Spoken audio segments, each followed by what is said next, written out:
Bonsoir à tous, merci de nous rejoindre à la une de l'actualité. Cérémonie honorifique aux 56 meilleurs lauréats du baccalauréat session 2017. Une cérémonie présidée par le Premier ministre Abdelmajid Tebboune, représentant du président de la République Abdelaziz Bouteflika.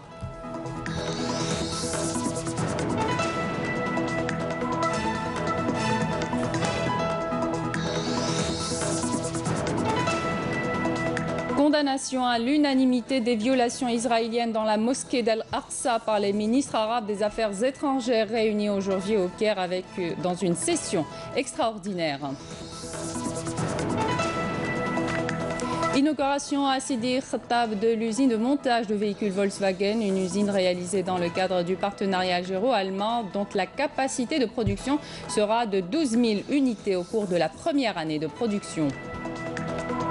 Et puis inauguration également aujourd'hui par le PDG de Sonatrach, Abdelmoumen Ould Qadour, de la nouvelle station de compression GR5 de Hassermel, sa fiche technique dans cette édition. Représentant le président de la République, Abdelaziz Bouteflika, le Premier ministre Abdelmajid Tebboune a présidé aujourd'hui une cérémonie organisée en l'honneur des meilleurs lauréats du baccalauréat session 2017. Lors de cette cérémonie honorifique, Abdelmajid Tebboune a remis des attestations, des médailles et des cadeaux symboliques aux 56 meilleurs lauréats, ainsi qu'à 10 lauréats aux besoins spécifiques. Une cérémonie organisée au Palais du Peuple à Alger en présence de hauts responsables de l'État et de membres du gouvernement, ainsi que les familles des lauréats de différentes wilayas du pays, et la wilaya de Skikda qui est à l'honneur avec la meilleure moyenne au niveau national de 19,21 décrochée par Khaoula Blaska. Pour la précision, le taux de réussite chez les filles à cet examen est de 65,03% du taux global qui a atteint cette année les 56,07%.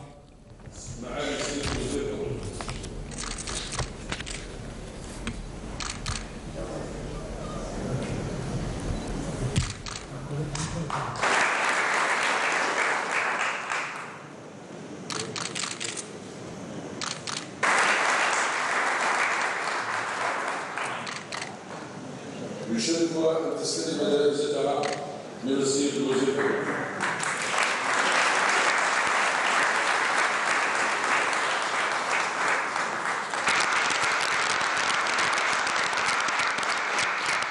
يشرف استلامها من السيد الرئيس.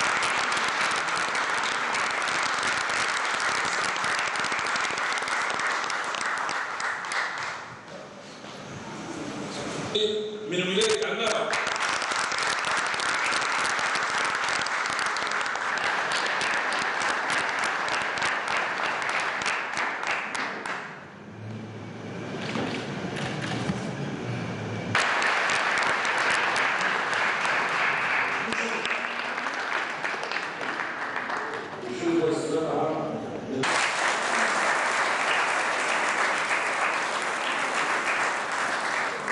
يشرفه باستلامها من السيد وزير التربية.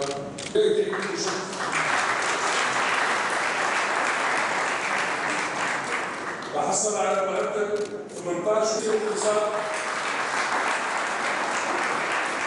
من ولاية تيزي وزو، تحصلت على مرتب 17.89.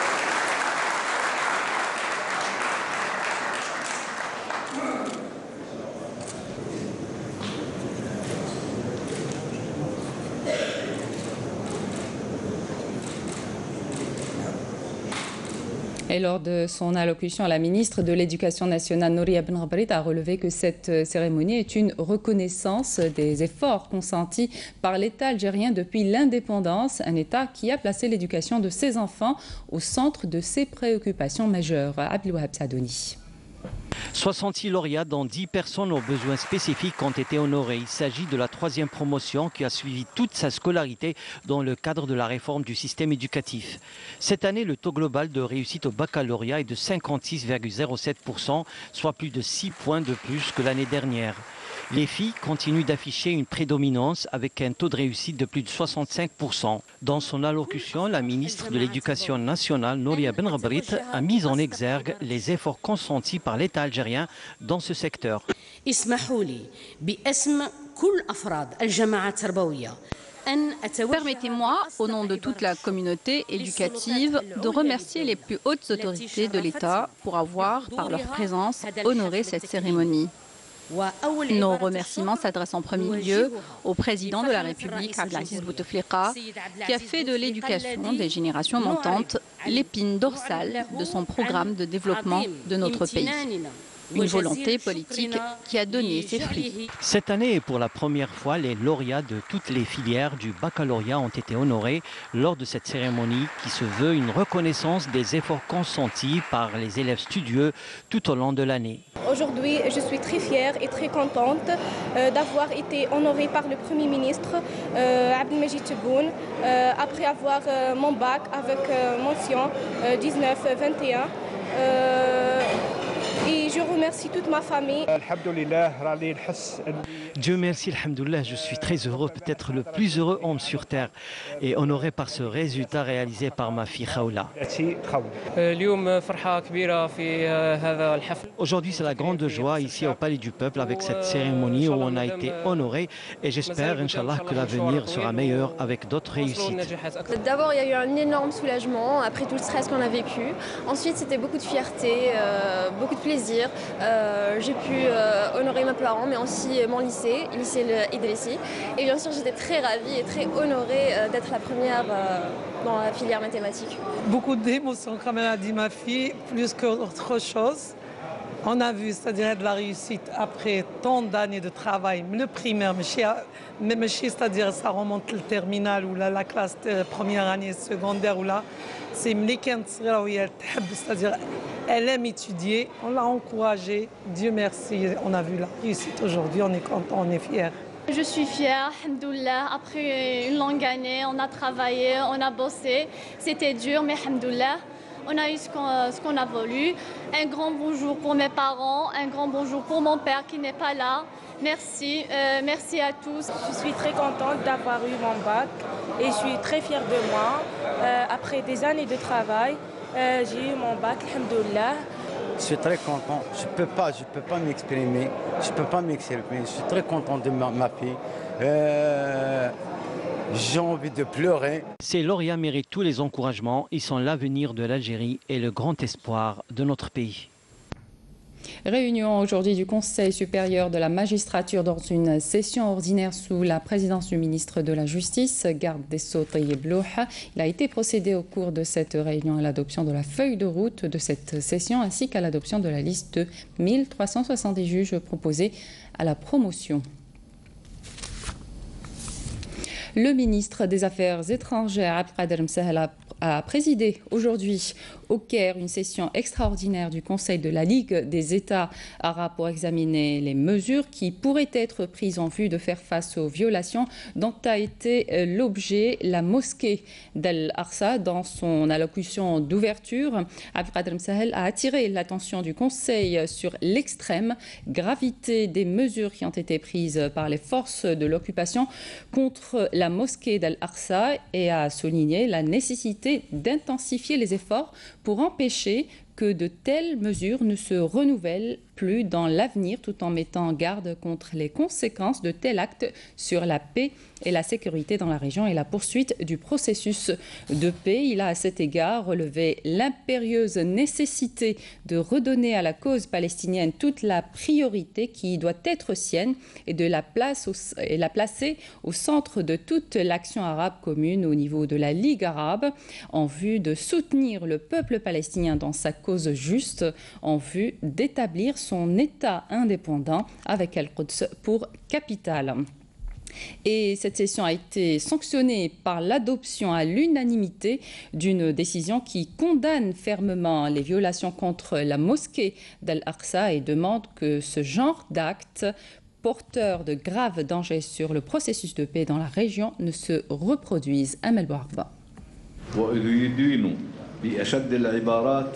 الخطط والسياسات الإسرائيلية الهادفة إلى تهويد مدينة القدس المحتلة وتشويه طابعها العربي الإسلامي.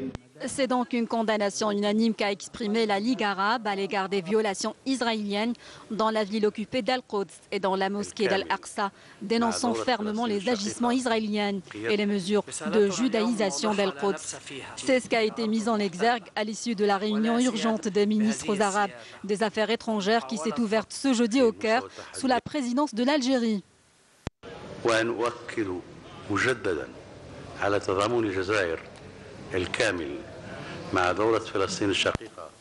Je réaffirme la solidarité entière de l'Algérie avec l'État et le peuple palestinien et notre soutien indéfectible à sa cause juste pour le recouvrement de ses droits légitimes, notamment le droit à l'instauration d'un État palestinien indépendant avec Al-Quds pour capitale.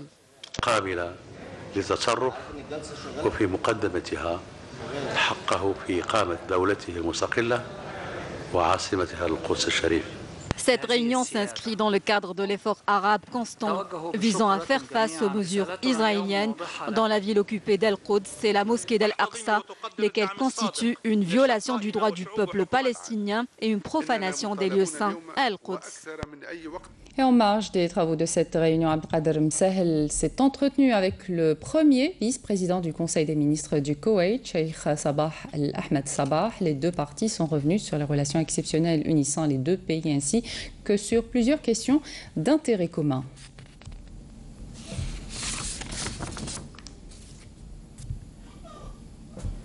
Et toujours en marge des travaux de la session extraordinaire du Conseil de la Ligue des États arabes, le ministre des Affaires étrangères, Abdelkader Msahel, s'est entretenu avec le ministre jordanien des Affaires étrangères, Ayman Safadi. L'entretien a porté sur les voies et moyens de rehausser les relations bilatérales entre les deux pays. Les deux parties sont revenus également sur plusieurs dossiers d'intérêt commun, notamment la question des violations dont a été l'objet la mosquée d'Al-Aqsa inscrite à l'ordre du jour de cette session. Puis le chef de la diplomatie algérienne s'est entretenu également au Caire avec son homologue palestinien Riyad Al-Maliki. Les deux parties sont revenues sur les relations de partenariat entre les deux pays et l'évolution de la situation en Palestine. Abdelkader Msahel qui a réitéré à son homologue la position de l'Algérie soutenant le peuple palestinien et sa cause juste. L'appel au boycott de l'esplanade des mosquées d'Al-Aqsa a pris fin aujourd'hui. Un appel qui intervient après le retrait par les forces d'occupation israéliennes de toutes les caméras des détecteurs de métaux à l'entrée de l'esplanade, des installations qui ont provoqué de graves actes d'agression et de répression autour de la mosquée d'Al-Aqsa par les forces d'occupation israéliennes. 5 Palestiniens y ont été tués. Badia Amarni. Dès les premières heures du jour et à travers des louanges et des remerciements à Dieu, les Palestiniens ont exprimé leur joie et leur satisfaction suite à la victoire obtenue après le retrait par les autorités d'occupation israéliennes de toutes les nouvelles installations à l'entrée de l'esplanade des mosquées à El-Quds. Cela fait 10 jours que nous résistons, que nous attendons la victoire. C'est aux alentours de 11 heures que nous avons appris que les portiques, les caméras ont été retirés. Nous sommes venus fêter cette victoire.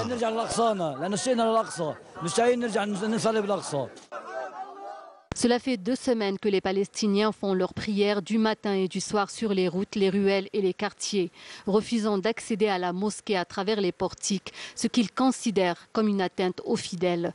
Leur résistance a donné ses fruits, puisque désormais ils prieront dans leur mosquée. Nous remercions Dieu qui a rendu possible la victoire des musulmans après des jours de résistance, de patience et d'une grande solidarité des enfants d'Al-Quds.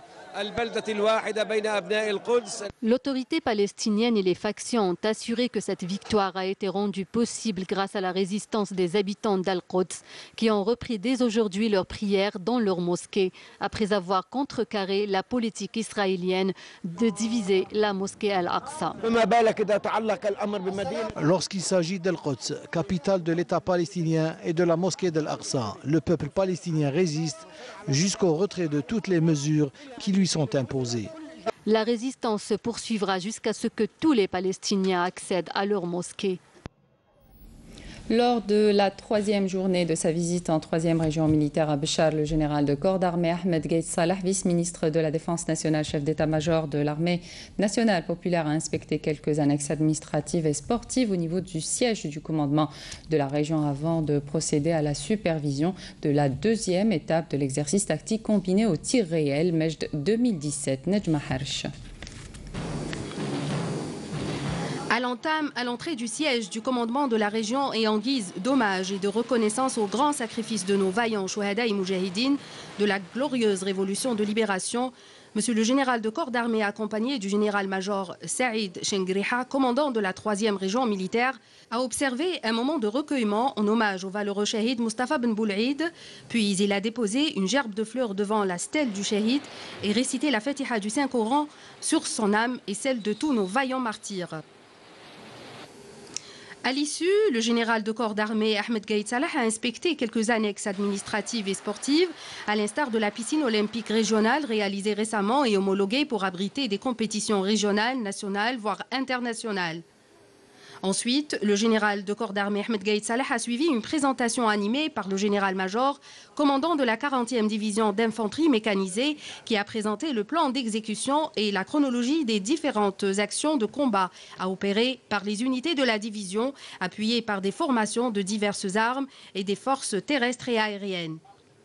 Au champ de tir et de manœuvre de la division, Ahmed Gaït Salah a supervisé les différentes phases de l'exercice exécuté avec un haut niveau de professionnalisme qui dénote d'une parfaite interopérabilité des unités caractérisées par une étroite coordination entre les formations engagées et un strict respect du plan d'action et des timings, ainsi qu'une grande précision de tir, ce qui illustre clairement le fruit d'une rigueur dans la préparation, la planification et l'exécution des différentes actions de combat tout au long d'une année de préparation au combat et reflète la grande conscience des cadres et des éléments de la responsabilité incombée à tout un chacun, qui est essentiellement la bonne préparation et la permanente disponibilité en toutes circonstances à accomplir leur noble mission et leur devoir sacré de défendre la souveraineté de l'Algérie, sa stabilité et son unité.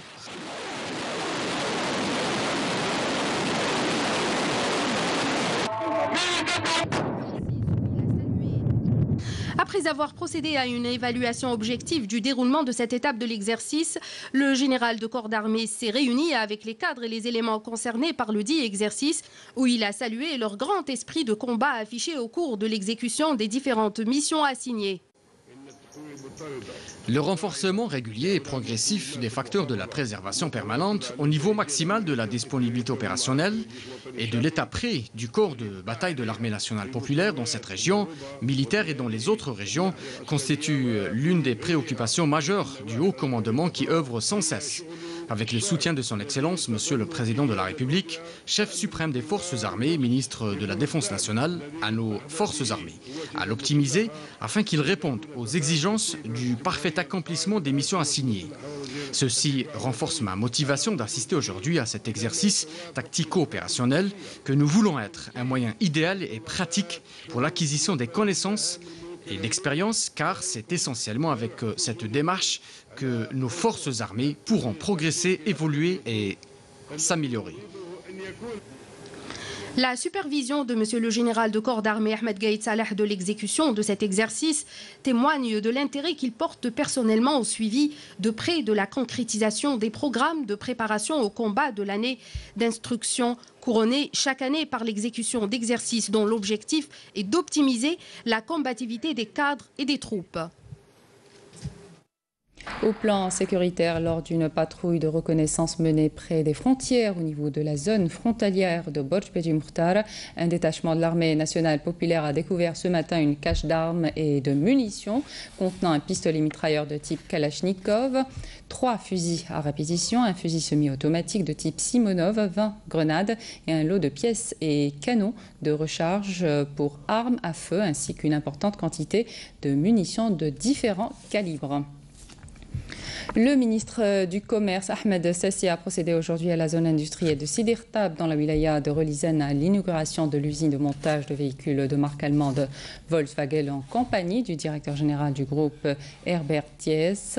Cette usine a été réalisée dans le cadre du partenariat algéro-allemand L'usine est dans une capacité de production de 12 000 unités. Au cours de la première année de production, elle sera augmentée pour atteindre les 100 000 voitures annuellement. Après 5 ans, les véhicules montés sont des voitures touristiques et utilitaires de marques Volkswagen, Skoda et Seat. Le taux d'intégration sera de 15% dans cette unité pour passer à 40% après 5 ans de son entrée en service. On écoute à présent Ahmed Sassi, ministre du Commerce.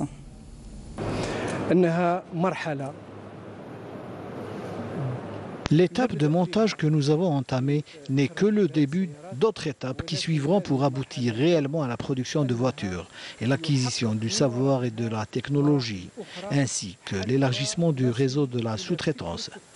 Il s'agit là de l'objectif principal du gouvernement algérien, qui encourage le montage en vue d'aboutir à la production et atteindre un taux d'intégration élevé à travers la fabrication de tous les intrants dans la fabrication des voitures. C'est ce que nous escomptons du partenariat algéro-allemand.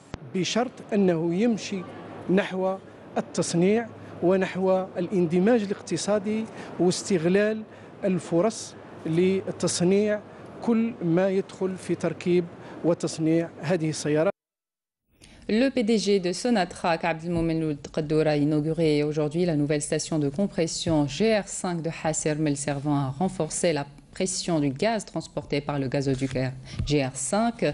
Cette nouvelle installation d'une capacité de 8,8 milliards de mètres cubes par an est ainsi la deuxième et principale station de compression servant à booster la pression du gaz transporté par le gazoduc GR5. Cette inauguration intervient dans le cadre de la visite de Oueltrdour au niveau des installations pétrolières et gazières du groupe Sonatrach dans la région de Hassermel.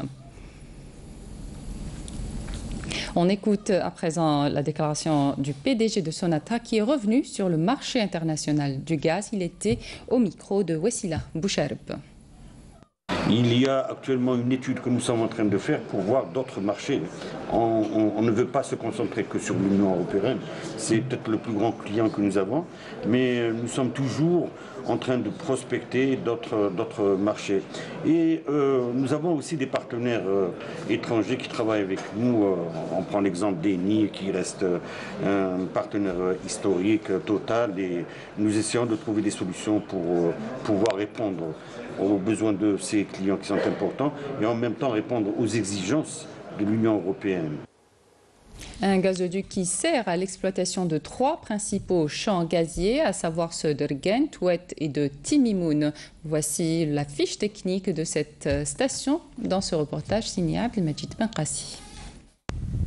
Une nouvelle station de compression de gaz de dernière technologie pour répondre à des besoins de transport par canalisation et pour prendre en charge bien sûr l'entrée en exploitation de nouveaux gisements de gaz pour répondre ainsi à une demande toujours en hausse d'une clientèle nationale et internationale. Réalisée en l'espace de 39 mois, cette station a été l'œuvre de 900 personnes, dont 450 Algériens.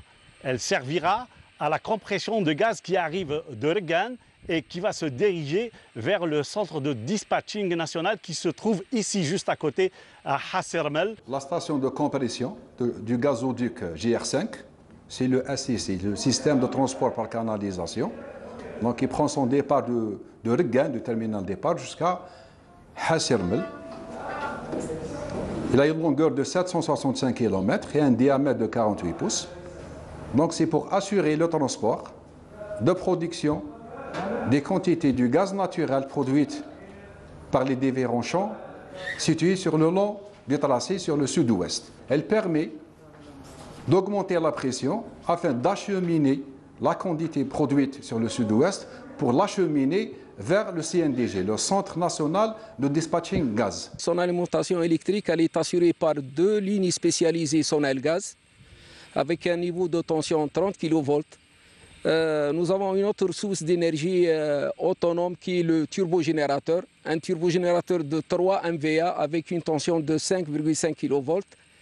Et en cas d'absence d'énergie électrique dans ces 2 sources, nous avons un balancement automatique sur un groupe électrogène de 1250 kVA Et nous avons une autre source d'énergie de secours qui sont les onduleurs. La station aura une capacité de compression de près de 9 milliards de mètres cubes de gaz an et sera bien sûr gérée par un personnel à 100% algérien. Des électriciens, des instrumentistes, tous des ingénieurs qui sont formés à la Sonatrach, ils sont en mesure, ils sont capables de démarrer, arrêter, intervenir sur tous les systèmes. C'est eux qui assurent la mise en service, la maintenance, et tout ce qu'il faut pour garder la station en exploitation sans aucun problème, sans arrêt. Le transport par gazoduc, ce sont des infrastructures qui supposent des investissements très lourds, qui répondent à des objectifs de commercialisation. Un transport d'hydrocarbures qui a évidemment un coût. Actuellement, le coût de la tonne équivalent transportée s'élève à 541 dinars la TEP, soit à peu près 4,8 $ la TEP. Pour le gaz, 583 dinars le millier de mètres cubes, à peu près donc 5,4 $ le millier de mètres cubes. Et pour le pétrole, 403 dinars la tonne métrique, soit à peu près 3,6 $ la tonne métrique. Donc, le fait donc, de jouer sur ce levier-là, donc de réduire les coûts, donc, et aussi d'accès sur la ressource humaine, je pense qu'on tiendra fort. Tenir fort pour aller loin et surtout aller vers la rationalisation de la dépense, c'est le défi de l'heure. 900 hectares de terres agricoles retirés à leurs bénéficiaires à N'Ama par les autorités locales, des périmètres agricoles octroyés grâce à des contrats de concession et qui sont restés non exploités. Certains agriculteurs qui ont tenté l'expérience regrettent le manque de moyens et la multitude d'obstacles. Manel Boudouaba. L'histoire a commencé en 2013 où des contrats de concession agricole ont été octroyés à plusieurs dizaines de jeunes de N'Ama dans le but de créer de nouvelles exploitations et activités d'élevage, de créer des emplois dans cette région et d'encourager la population à investir dans ce domaine stratégique. Beaucoup ont tenté l'aventure mais se sont heurtés aux problèmes d'alimentation électrique et en eau. Ceux qui ont décidé de ne pas baisser les bras y ont laissé des plumes. Nous avons un manque flagrant de moyens. Nous n'avons même pas d'électricité. Si j'avais de l'électricité, je n'aurais pas eu à déplacer mon cheptel vers un autre local que je loue en plus. J'ai mon propre terrain qui reste complètement désert. Je l'ai équipé avec mes propres moyens d'un groupe électrogène, mais j'y ai laissé toutes mes économies.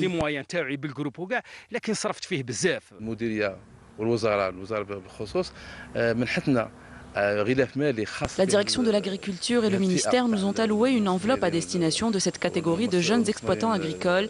Mais pour le moment, ce financement est gelé.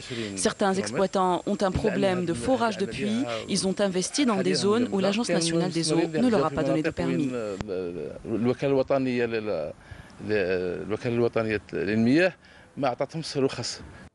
En tout, ce sont 2000 contrats de concession qui ont été délivrés aux agriculteurs durant ces 4 dernières années. Face à ceux qui n'ont toujours pas commencé l'exploitation des périmètres octroyés sans raison valable, les autorités locales ont décidé de sévir. Des centaines d'hectares ont été récupérés. Nous avons commencé avec la daïra de N'Ama. L'opération a touché jusqu'à maintenant 15 périmètres d'une superficie totale de 900 hectares. Nous en avons récupéré 357, lesquels n'ont pas été exploités. L'opération continue et concerne 91 périmètres en tout. Certains exploitants agricoles n'ont pas respecté le cahier de charges qu'ils ont signé avec l'Office national des terres agricoles. L'une des principales obligations est que l'exploitant doit commencer à travailler dans les 6 premiers mois suivant l'octroi du périmètre. Les agriculteurs affirment quant à eux ne pas avoir les moyens d'exploiter leurs terres, faisant face à trop d'obstacles dans une région semi-aride où l'eau fait cruellement défaut. Ils appellent les responsables concernés à prendre en charge leurs préoccupations, notamment pour ceux qui ont décidé d'investir dans la céréaliculture, la culture d'arbres fruitiers et l'élevage, principales activités agricoles qui caractérisent la région. Sport avec la sélection algérienne de handball des moins de 21 ans. Avec un set de départ largement remanié en présence des joueurs du banc, s'est contenté de la 14e place du championnat du monde de la catégorie après sa défaite face à son homologue argentine 21-20 aujourd'hui à la salle Harsha Hassan à Alger en match de classement. Malgré cette défaite, l'équipe algérienne a amélioré donc son classement en obtenant la 14e place mondiale alors qu'elle avait terminé au 21e rang lors de la dernière édition disputée au Brésil en 2015. Cinéma à présent avec le Festival international d'Oran du film arabe. 31 films arabes sont en course pour le Wihr d'or. 11 films ont été sélectionnés dans la catégorie des longs métrages. 2 ont été projetés hier soir. L'Algérie a ouvert le bal avec Karim Moussaoui en attendant les hirondelles. Nabil Kitouni. Sélectionné pour un certain regard au dernier festival de Cannes, le voici en lice pour l'obtention du Wihr d'or dans une nouvelle compétition. Le premier long métrage de Karim Moussaoui, En attendant les hirondelles, était très attendu ici, au Festival international d'Oran du film arabe. Pourquoi ? C'est un film algérien d'abord et surtout réalisé par un cinéaste présenté comme étant un surdoué de la caméra. Beaucoup d'espoirs sont fondés sur lui, et ce depuis son examen de passage réussi à travers son moyen-métrage Les jours d'avant, sorti en 2013.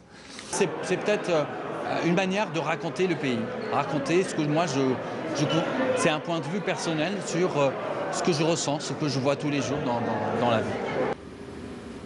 La projection programmée à 18 h a drainé un large public. Curieux et cinéphiles ont pu voir ce que le cinéma algérien d'aujourd'hui peut présenter comme œuvre, en adéquation avec son temps. La nouvelle vague algérienne est bien sur place. Karim Moussaoui fait partie de des jeunes qui vont faire énormément de choses, parce qu'aujourd'hui, on réalise des films, des courts-métrages, mais il faut penser à demain. En tout cas, moi, des réalisateurs comme Karim Moussaoui, c'est l'avenir. Un pays en plein questionnement comme toile de fond. Une galerie de personnages en proie à des angoisses. L'incertitude y règne en maître dans le film. Les histoires, les unes après les autres, se passent le relais, mais livrant le même constat. Lorsque certains repères ne sont plus visibles, le choix devient difficile. Le réalisateur a créé une distance lui permettant de demeurer cohérent dans son récit. Ça qui est intéressant, c'est que c'est assez humain. C'est assez humain. Il n'y a pas de... Ça se différencie du cinéma qu'on a l'habitude de voir, s'il vient du cinéma américain ou tout ça. C'est un vrai cinéma d'ici. Et ça, c'est intéressant et ça apporte vraiment... Le spectateur, il est libre en fait de réfléchir à ce qu'il veut, de réfléchir à ce qui va s'en suivre après la fin de ces 3 histoires et tout ça. Et cette liberté au spectateur, elle est vraiment intéressante, je trouve. Une fois la projection terminée, le réalisateur et quelques membres de son équipe se sont prêtés au jeu des questions. Les critiques sur la forme et le découpage technique sont les bienvenus. Normal, une nouvelle proposition visuelle sans concession ne peut faire que des adeptes. Devant un public nombreux, celle qu'on surnomme le soleil de la chanson arabe, la chanteuse libanaise Najwa Karam a illuminé hier soir le ciel de l'Antiquicule lors de la 7e soirée de la 13e édition du Festival arabe de Jmila. La soirée s'est poursuivie avec le duo Selma Kouiret et Mohamed Rouen, ainsi qu'avec Abdou Driessa Mounana El Hamoudi.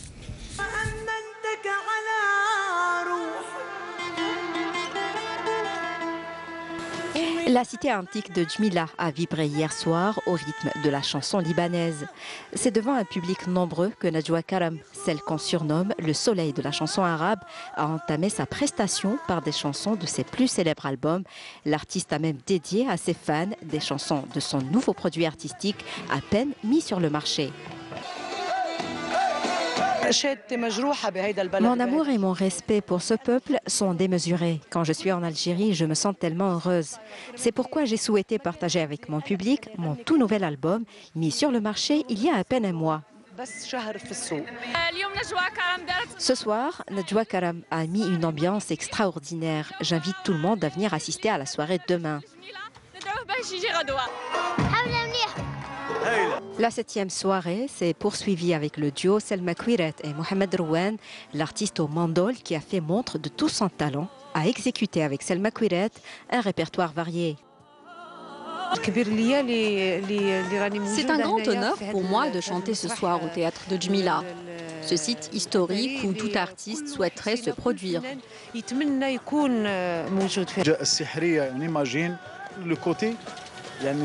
La soirée a été d'un haut niveau artistique. Nous étions en symbiose avec le public, c'était vraiment féerique. La 13e édition du festival de Djmila s'achèvera ce soir. Plusieurs artistes animeront la soirée de clôture, à savoir Chab Anwar, Nada Rayhan et l'artiste palestinien Mohamed Assaf. Un rappel de l'essentiel de l'information avant de vous quitter. Cérémonie honorifique aux 56 meilleurs lauréats du baccalauréat session 2017, une cérémonie présidée par le Premier ministre Ahmed Tebboune, représentant du président de la République Abdelaziz Bouteflika.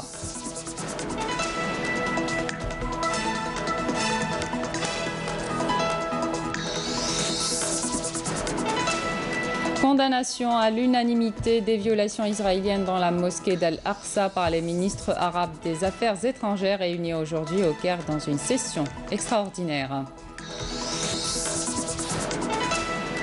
Inauguration à Sidi Khattab de l'usine de montage de véhicules Volkswagen, une usine réalisée dans le cadre du partenariat algéro-allemand dont la capacité de production sera de 12 000 unités au cours de la première année de production.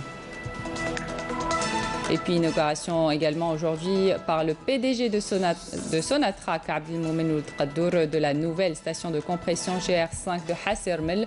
On a découvert sa fiche technique dans cette édition. C'est la fin du journal. Merci de votre attention. Excellente soirée sur Canal Algérie. À demain.